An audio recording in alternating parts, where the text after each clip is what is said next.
Панядзелак 4 верасня. На Белсаце кароткі агляд навінаў. У студыі працуе Александр Баразенко. Вітаю.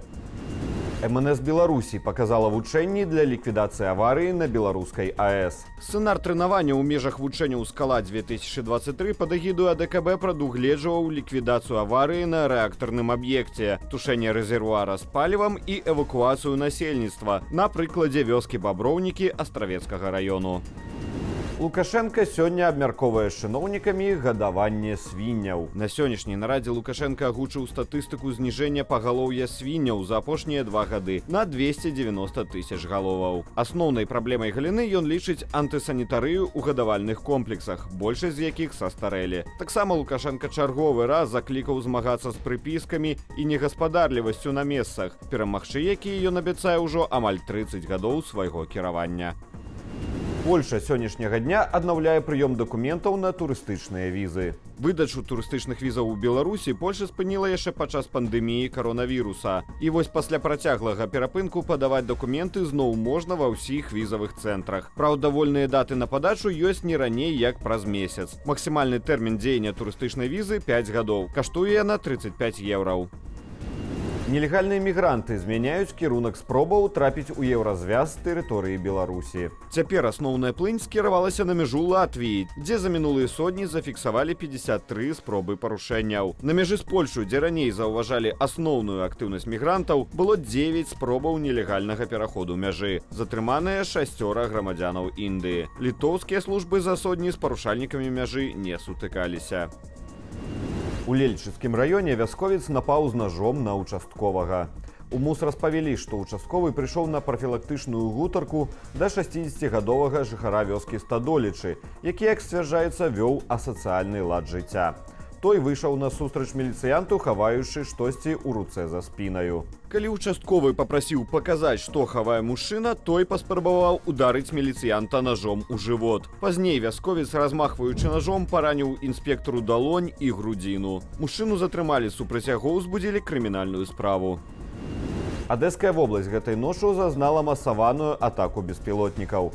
Супрацьпаветранай абароне ўдалося збіць 17 беспілотнікаў тыпу «Шахед», заявілі ў сілах абароны поўдня ўкраіны.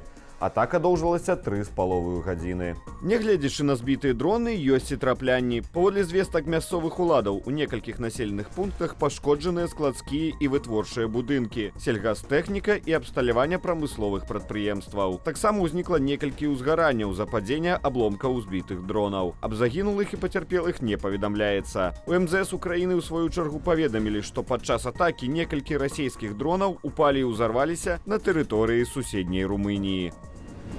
Алексей Рэзнікаў падаў у Верховную Раду заяву аб адстаўцы з пасады міністра абароны Украіны. Раней змены на адной з ключавых, асабліва ў час вайны пасадзе, анансаваў прэзідэнт Украіны Владзімір Зеленскі. Хочу окреслити це зараз. Хачу пазначыць гэта цяпер. Я вырашыў зрабіць замену міністра абароны Украіны. Алексей Рэзнікаў прайшоў гэтыя больш як 550 дзён поўнамаштабнай вайны. Я лічу, што міністэрства мае патрэбу ў новых падыходах і іншых фарматах узаемадзеяння як з вайскоўцамі, так і з грамадствам у цэлым. Цяпер узначаліць міністэрства павінен Рустэм Умераў. Яшчэ ў канцы жніўня народны дэпутат Украіны Ярослаў Жалезняк заявляў, што Алексей Рэзнікаў сыдзе ў адстаўку на гэтым тыдні і стане паслом у Вялікай Брытаніі. Пасаду міністра абароны ён займаў з лістапада 2021 года. Рустэм Умераў, кандыдатуру якога прапановвае Зеленскі, у 2019 годзе быў абраны дэпутатам Верхоўнай Рады ад партыі «Голас». Цяпер ён займае пасаду сакратара камітэту ў пытаннях правоў чалавека, займаецца вяртаннем украінскіх ваеннапалонных. З верасня 2022 года ён таксама ўзначальвае фонд дзяржаўнай маёмасці Украіны.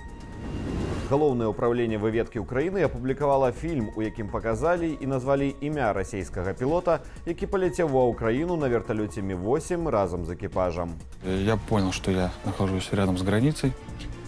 То есть я передал свое местонахождение, сказал, что давайте попробуем. Я вот здесь как бы нахожусь недалеко. И уже окончательно принял решение перелетел на предельно малой высоте в режиме радиомолчания. У жніўні расійскі пілот Максим Кузьміноў пералецеў на верталёце Ми-8 праз лінію фронту і перадаў тэхніку ўкраіне. Сам Кузьміноў заклікае іншых расійскіх пілотаў рабіць гэтаксама, бо ва ўкраіне, цытата, няма ніякіх фашыстаў і нацыстаў, а краіна абавязкова пераможа ў вайне з Расіяй.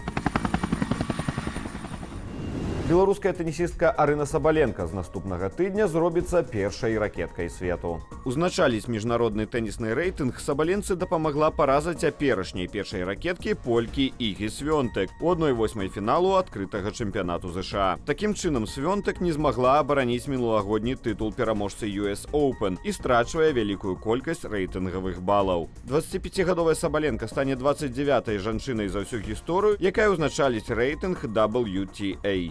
Раней з беларускіх тэнісістак першую ракеткай свету станавілася толькі Вікторыя Азаранка. На першым радку яна пратрымалася 51 тыдзень.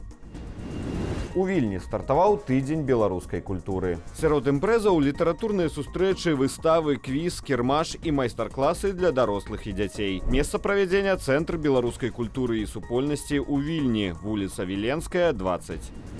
І гэта ўсе навіны ў кароткім аглядзе. Заклікаю вас каментаваць, ставіць лайкі і дзяліцца нашым выданнем, каб яго змаглі пабачыць яшчэ больш гледачоў. Падсумаванне ж інфармацыйнай карціны дня, як заўсёды, глядзіце ў аб'ектыве о 20-й гадзіне. Беражыце сябе і заставайцеся з Белсатам.